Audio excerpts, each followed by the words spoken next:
दोस्तों, क्या आप जानते हैं कि कैलाश पर्वत, जहाँ की भगवान शिव का निवास माना जाता है, वहाँ आज भी डमरू और ओम की आवाज सुनाई देती है। क्या आपने कभी सोचा है कि माउंट एवरेस्ट से कम ऊंचाई होने के बाद भी क्यों आज तक कोई कैलाश पर्वत नहीं चढ़ पाया है? दोस्तों, ऐसे कई रहस्य हैं जिन्हें कैलाश पर्वत अपने गर्भ में छिपाए बैठा है। आज के इस वीडियो में हम कैलाश पर्वत से जुड़े कुछ ऐसे रहस्य आपके लिए लेकर आए हैं जिन्हें जानकर आप भी दंग रह जाएंगे।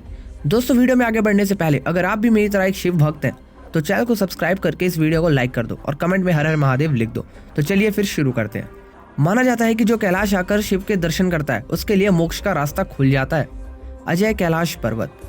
दोस्तों, आपने कभी सोचा है कि दुनिया की सबसे ऊंची चोटी माउंट एवरेस्ट पे पर्वतारोही चढ़ जाते हैं, लेकिन 6600 मीटर से अधिक और माउंट एवरेस्ट से 2200 मीटर कम ऊंचाई वाले कैलाश पर्वत पर आज तक कोई क्यों नहीं चढ़ पाया है? दोस्तों, ऐसा नहीं है कि किसी ने कोशिश नहीं की। कई वैज्ञानिक, पर्वतारोही वगैरह ने कैलाश के रहस्य का पता लगाने के लिए उस पर चढ़ाई करने की कोशिश की, लेकिन सफल कोई नहीं हो पाया। वो बताते हैं कि कैलाश पर अलौकिक शक्तियां हैं जो उन्हें आगे बढ़ने ही नहीं देती। वो रास्ता भटक जाते हैं तो कोई बूढ़ा हो जाता है, लेकिन कैलाश पर कोई नहीं चढ़ पाता। दरअसल दोस्तों, इसके पीछे भी रहस्य है। साधु संत बताते हैं कि हिंदू धर्म ग्रंथों में कैलाश पर्वत को पवित्र स्थान माना गया है। ऐसा कहते हैं कि भगवान शिव एक योगी थे और तपस्वी थे जो कैलाश पर्वत पर तपस्या किया करते थे, और आज भी वे कैलाश पर्वत पे मौजूद हैं और तपस्या में लीन है। इसलिए उनकी सुरक्षा में अलौकिक शक्तियां भी इस पर्वत पे मौजूद है जो किसी इंसान को इस पर्वत में चढ़ने नहीं देती। लेकिन दोस्तों, आपको बता दें कि 11वीं सदी में एक तिब्बती बौद्ध योगी ने इस पर्वत की चढ़ाई की थी। उनका नाम मिला रेवा था। लेकिन दोस्तों, इस पर्वत में उन्होंने जो देखा वो भी एक रहस्य है, क्योंकि पर्वत पे चढ़ के उन्होंने क्या देखा या क्या हुआ इस बारे में उन्होंने कोई बात नहीं की। इसलिए यह भी कैलाश पर्वत की तरह एक रहस्य ही बना हुआ है। कैलाश मानसरोवर शुद्ध पानी की दुनिया की पहली सबसे उच्चतम झील मानी जाती है, जिसका आकार सूर्य के समान है। उसको सकारात्मक ऊर्जा का स्रोत माना जाता है। यह राक्षस झील भी है जो दुनिया की सबसे उच्चतम खारे पानी की झील में से एक है। इसको चंद्र के समान माना जाता है और इसे नकारात्मक ऊर्जा का स्रोत भी माना जाता है। हवाई दृश्य देखने पर इन सब झील और पर्वतों से स्वास्थ्य के समान आकृति उभरती है। कई पर्वतारोहियों का दावा है कि कैलाश पर्वत पर चढ़ना असंभव है। रूस के एक पर्वतारोही सर्गे सिस्टियाकोव ने बताया कि जब मैं पर्वत के बिल्कुल पास पहुंच गया तो मेरा दिल तेजी से धड़कने लगा। मैं उस पर्वत के बिल्कुल सामने था जिस पर आज तक कोई नहीं चढ़ सका। अचानक मुझे बहुत कमजोरी महसूस होने लगी और मन में एक ख्याल आने लगा कि मुझे यहाँ और नहीं रुकना चाहिए। उसके बाद जैसे जैसे हम नीचे आते गए, मन हल्का होता गया।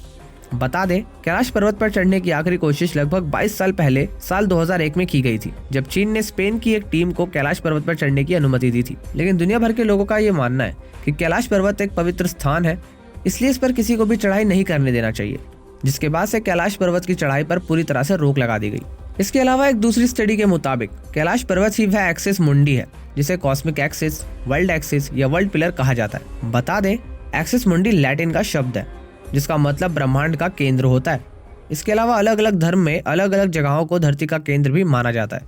अलौकिक शक्ति का प्रवाह। मान्यता है कि यहाँ केवल पुण्य आत्माएं ही निवास करती हैं। कैलाश पर्वत और उसके आसपास के वातावरण पर अध्ययन कर चुके वैज्ञानिकों का यह मानना है कि यहाँ चारों ओर एक प्रकार की अलौकिक शक्ति का प्रभाव है, जिसमें आज भी कई तपस्वी गुरु अपनी साधना करते हैं और ईश्वर से संबंध स्थापित करते हैं। डमरू और ओम की आवाज। यदि आप कैलाश मानसरोवर झील के क्षेत्र में जाएंगे तो यहाँ आपको निरंतर एक प्रकार की ध्वनि सुनाई देगी। ध्यान से सुनने पर यहाँ आपके कानों में डमरू और ओम की ध्वनि गुंजायमान होगी। इस ध्वनि का स्रोत आज तक कोई नहीं जान पाया है। वैज्ञानिकों के शोध के आधार पर यह भी कहा जाता है कि यहाँ पर हवाएं जब पहाड़ से टकराती हैं और बर्फ पिघलती है तो यह ध्वनि उत्पन्न होती है। इतना ही नहीं, पर्वत के ऊपर आसमान में भी कई बार विशेष प्रकार की दिव्य रोशनी देखे जाने की बात कही गई है। अगला रहस्य, कैलाश पर्वत के पास उम्र बढ़ने का रहस्य है, जिसे एक बड़े अंग्रेज जिसका नाम लॉरेंस डिसूजा था, उसने कैलाश पर्वत के रहस्य से पर्दा हटाने की ठानी और पूरी तैयारी के साथ निकल पड़ा कैलाश की चढ़ाई के लिए। लेकिन दोस्तों, वहाँ की अलौकिक और दैवीय शक्तियों के चलते लॉरेंस ने अपनी यात्रा बीच में ही छोड़ दी। लेकिन वापस आकर उसने जो बताया उसे सुनकर हर कोई हैरान रह गया। लॉरेंस ने बताया कि कैलाश पर जब मैंने चढ़ाई शुरू की तो मैं 30 साल का था, और जैसे जैसे मैं ऊपर चढ़ता गया मुझे लगा जैसे मेरी उम्र ढल रही है, और मैंने महसूस किया कि मेरे शरीर पर झुर्रियां पड़ रही थी और मेरे बाल सफेद होते जा रहे थे। अपने शरीर में इस बदलाव को देखकर उसने अपनी यात्रा को बीच में ही रोक दिया और वापस लौट आया। तो दोस्तों, रहस्यों से भरी आज की इस कहानी में बस इतना ही। मिलते हैं अगले वीडियो में। तब तक चैनल को सब्सक्राइब कर लीजिए और अपना खूब सारा ध्यान रखिए।